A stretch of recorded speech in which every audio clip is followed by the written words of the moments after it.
Please subscribe Tito Manny Vlog.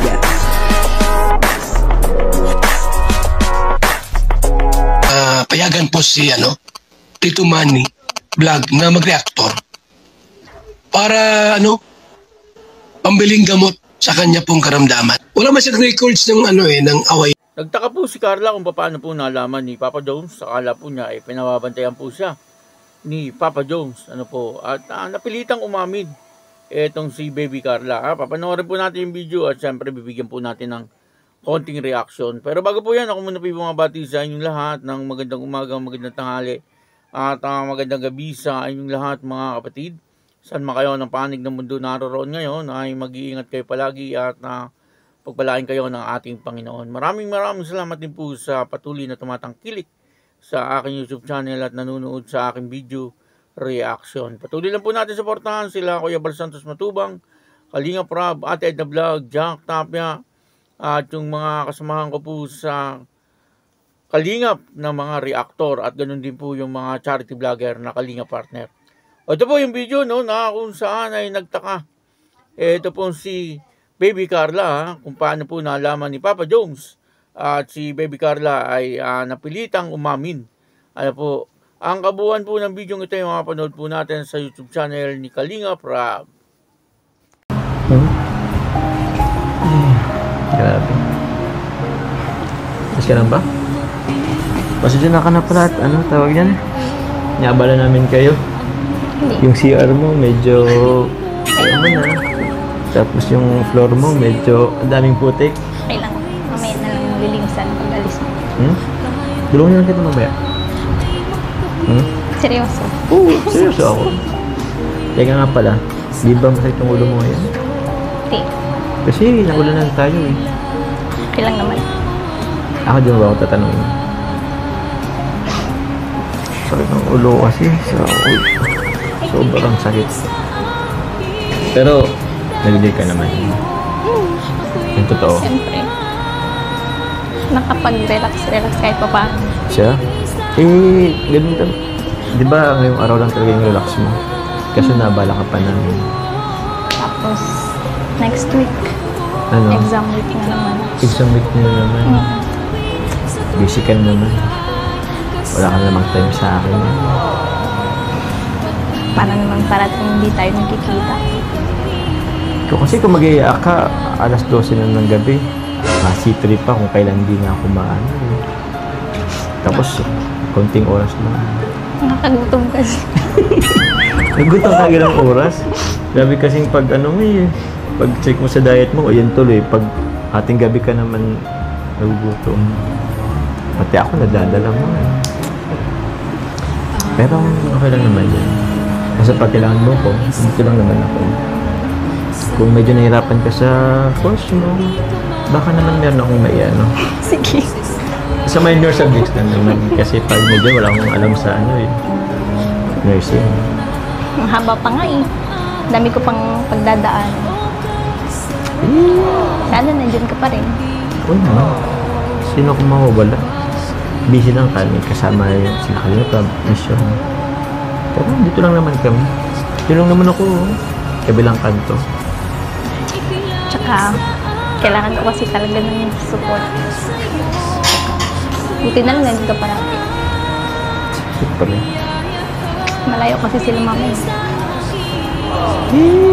Dito lang naman niya kami. Basta one call away lang. Kahit tagla-live pa ako. Off ko din.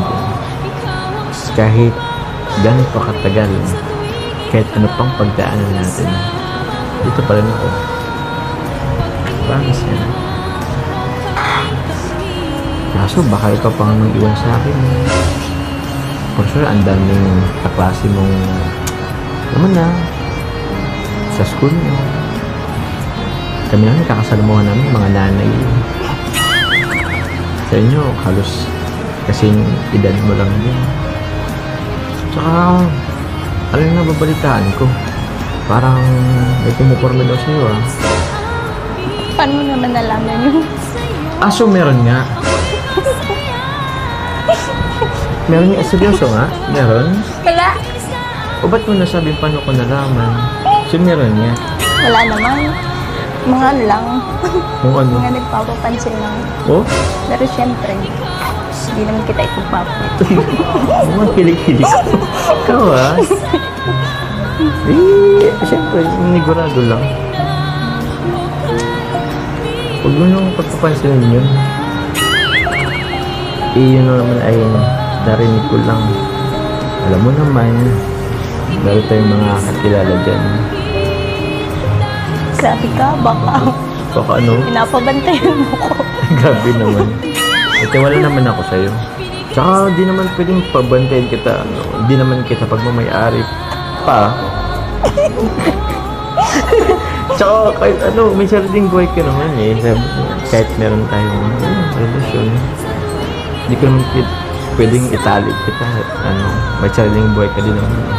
Kaya seryosong nag-uusap itong si Papa Jones at saka si Carla, no?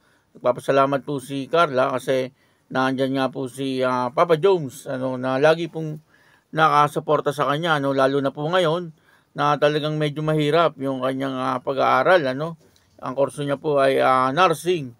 At sabi nga ni Papa Jones ay kung may maitutulong daw po siya, ay tutulong daw po siya kay Carla. Kaya lang siyempre medyo mahirap din naman talaga itong nursing, Sabi nga ni Papa Jones ay baka may alam din po siya, Pero hindi naman po marami kasi siyempre iba naman po yung kurso niya sa kurso ni Baby Carla. Kumbaga iba yung tinapusan ni Papa Jones. Sobra-sobra ang pasasalamat ni Carla, Kasi medyo malayo nga po yung magulang ni Carla sa kanya. At buti na lang naandyan si Papa Jones at nananatili pong nakasuporta sa kanya, Pag may mga pangangailangan po siya, halimbawa, sa katulad po nun sa gabi, nagugutom po siya, talagang nagte-text or nagchat-chat lang siya kay Papa Jones, Sabi nga ni Papa Jones, anytime naman daw po na tumawag etong si Carla ay naandyan po kaagad etong si Papa Jones, Ganun po kamahal ni Papa Jones etong si Carla, Kitang-kita po natin na talagang naandun yung kanyang pagmamalasakit at tunay na pagmamahal kay Carla. May tinanong si Papa Jones dito kay Carla kung may nanliligaw daw po doon sa kanilang eskwelahan. At eto naman si Baby Carla ay siyempre nagtaka po siya, kung bakit nalaman ni Papa Jones na merong nanliligaw kay Carla, Pero parang ano lang yon, parang pasakay lang po ni Papa Jones. Mga nagpapapansin lang daw po yung mga yon. Kaya nga dito ay nagkaroon ng idea si Papa Jones na sabi niya ay meron nga.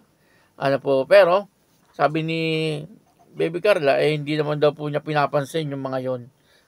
Sapagkat siyempre loyal po siya kay Papa Jones, at talagang sabi niya wala naman daw pong iba, kundi si Papa Jones lang. Nakakatuwa naman po etong si Carla, At saka kitang-kita naman po natin na talagang etong si Carla ay mapagkakatiwalaan.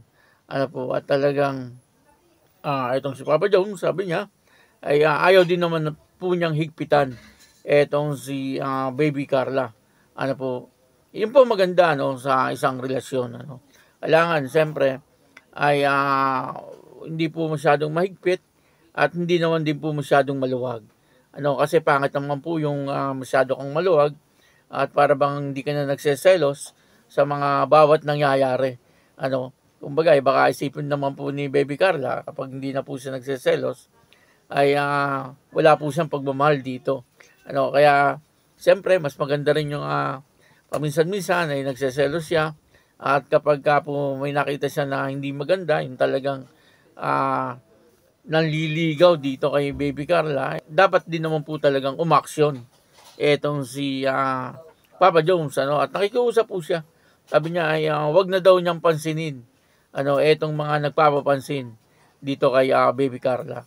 Di po mawawala yun kasi maganda naman po talaga etong si Baby Carla. Kitang-kita po natin na talagang sa mga pananamit niya at sa kanyang pag-aayos ay talagang lalo pong gumaganda itong si Baby Carla. Kaya siyempre sa eskwelahan po ay hindi po talaga mawawalan na dito ay may manliligaw. Sabi nga po ni Papa Jones ay mga gasing edad ni Baby Carla, ano, itong mga nagpapapansin. Samantalang itong kay Papa Jones, sabi niya, ang mga nakakasalamuha niya ay mga lola na. Siyempre, mga tinutulungan po niya ay may mga lola na rin talaga.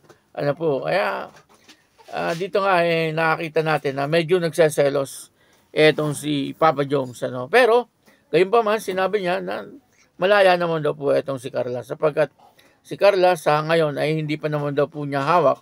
Pagamat may relasyon na po sila, pero hindi pa po sila kasal. Ano. Kaya nga, yung mga nagre-request na sana ay magpakasal na daw po etong dalawa. Nang sa ganun, ay sigurado na. Kasi sabi nga ni Carla, ay maraming salamat daw po kay Papa Jones kasi ay sana daw po hanggang dulo ay naandyan etong si Papa Jones. Ano, nakakatuwa naman. Eto pong dalawang ito, no, napakaganda po nung kanilang relasyon. Ano, kaya patuloy lang po natin suportahan etong Jomcar. Ano po, at siyempre, maraming salamat po sa inyong lahat. Ako po si Tito Manny Vlog na nagsasabing God bless you all. Diyos mabalos.